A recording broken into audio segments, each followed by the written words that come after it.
Tinapay mula sa langit. A daily morning devotion with CRC family.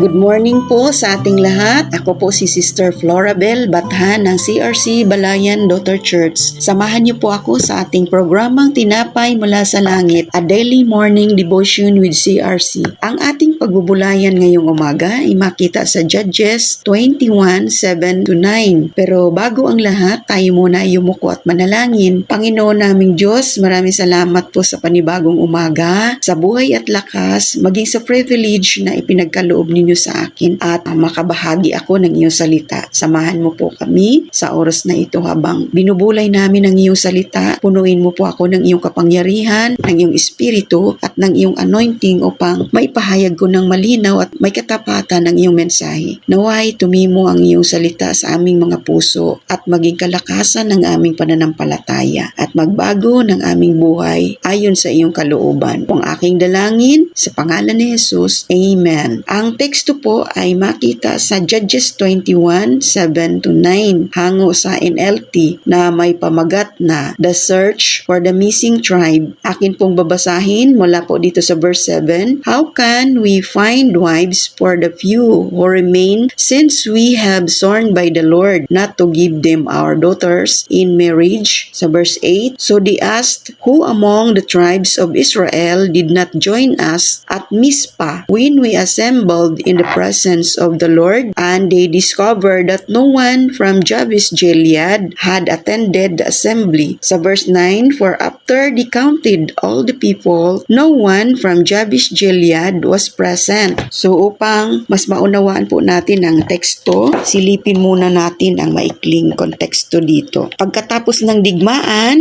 against sa tribo ni Benjamin, halos naubos ang buong tribo nila na makita ng mga Israelita. Ito yung 11 tribes na nakakita sa nangyari pagkaubos ng tribo ni Benjamin. Nalungkot yung mga Israel, yung 11 tribes, dahil mawawala ang isa sa 12 tribo ng Israel. Pwede namang itanong natin bakit nalungkot ang mga Israelita, yung 11 tribes, gayong ang tribo ni Benjamin ay may kasalanan. Ang totoo, hindi naman lahat ng Benjaminita ang gumawa ng kasalanan. Ang nagkasala lamang ay ilang masasamang lalaki sa lungsod ng Gibeah, kabilang sa tribo ni Benjamin. Yun po yung gumawa ng karumaldumal na pananamantala sa asawa ng Libita hanggang sa mamatay. Pero ipinagtanggol sila ng kanilang tribo ni Benjamin, marahil siguro dahil kababayan nila. At dahil dyan, nagkaroon ng digmaan at halos maubos ang buong tribo ni Benjamin. Kaya nalungkot ang mga Israel, yung 11 tribes, dahil kung tuluyang mawala ang tribo ni Benjamin, mababawasan naman ang 12 tribo na itinalaga ng Diyos para sa Israel. Besides, may isa pa silang problema. Bago kasi ang digmaan, gumawa sila ng padalos-dalos na panata. Yung 11 tribes na hindi nila ipapakasal ang kanilang mga anak na babae sa mga Benjaminita. Ginawa nila ito dahil sa kanilang emosyon, galit, dahil doon sa karumaldumal na kasalanan. So nung matapos ang digmaan, sa kanila napagtanto na ang sarili nilang panata ang lalong nagpalala ng sitwasyon. Kaya mga kapatid, mula sa pangyayaring ito, may tatlong bagay tayong dapat tandaan, na ang mga aral na to ay hindi lamang para sa Israelita noon, kundi para din to sa atin ngayon. So ang una is wrong decision lead to painful consequences. Ibig sabihin, ang Israel nahirapan hindi dahil gusto silang pahirapan ng Diyos, kundi dahil sa sarili nilang padalos-dalos na desisyon. Kaya tayo minsan, pag nakaranas tayo ng mabibigat na bunga dahil sa mga salitang ating binitawan o mga desisyong ginawa natin na hindi muna tayo humingi ng gabay sa Diyos.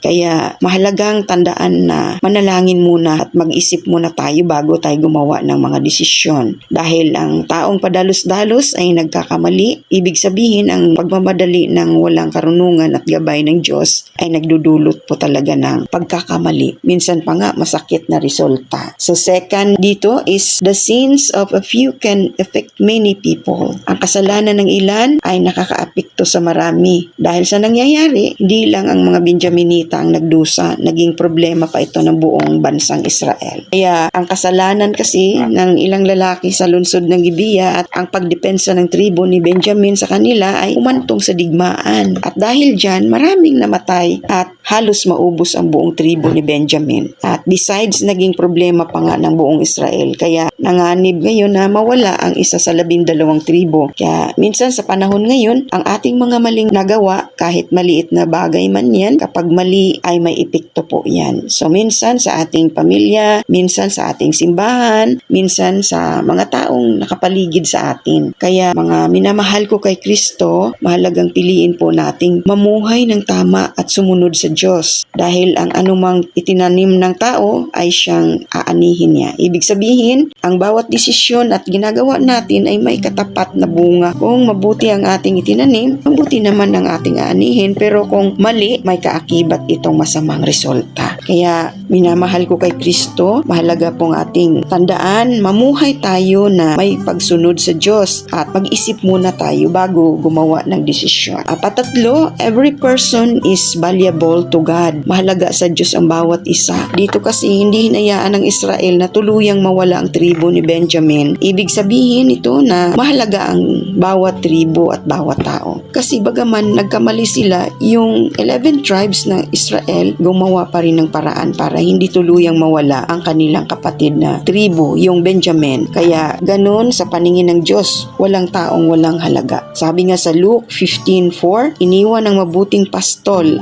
ang 99 upang hanapin ang isang mawawala. Ibig sabihin, mahalaga sa Diyos ang bawat isa. Kaya dapat tayo din mahalin natin at ipanalangin at tulungan makabalik sa Diyos ang mga nalalayo sa Kanya. In conclusion, ang Judges 21:7-9 ay nagpapaalaala na ang maling desisyon ay pwedeng magdulot ng matinding problema. Pero ipinapakita rin na ang kahalagaan ng bawat tao sa paningin ng Diyos, kaya kapag tayo ay nagkamali, huwag nating dagdagan pa ang pagkakamali. Sa halip, magpakumbaba tayo, humingi ng karunungan sa Diyos at gumawa ng mga hakbang na naaayon sa Kanyang kalooban. Sa atin naman pong application, mag-isip at manalangin muna bago gumawa ng mahalagang desisyon. Ating isaalang-alang ang maging epekto ng ating mga ginagawa sa iba. Huwag agad sumuko sa mga taong naligaw, ipanalangin sila at akayin silang makabalik sa Diyos. Laging unahin ang kalooban ng Diyos sa emosyon o padalos-dalos na desisyon. Tayo po ay manalangin. Panginoon, maraming salamat po sa iyong salita ngayong umaga na aming napakinggan, naway manatili ito sa aming mga puso at magbunga ito ng tamang pamumuhay. Turuan mo po kaming mag-isip muna bago gumawa ng mga desisyon at tulungan mo po kaming alalahanin na ang aming mga ginagawang mali ay may epekto sa iba at naway makita namin ang halaga ng bawat tao sa iyong paningin. Patuloy mo po kaming gabayan at palakasin at gamitin para sa iyong kaluwalhatian. Sa pangalan ni Jesus, aming Panginoon at tagapagligtas. Amen. Maraming salamat po sa inyong pakikinig sa mensahe ng ating Panginoon. Palagi po tayong magbulay ng salita ng Diyos upang lumalim ang ating kaalaman sa Kanya. Subaybayan din po natin ang programang ito sa ganap na ika 5:30 AM at huwag po nating kaligtaang i-like and share ang bidyong ito upang marami pang maabot at mapagpala sa salita ng Diyos. God bless po sa ating lahat.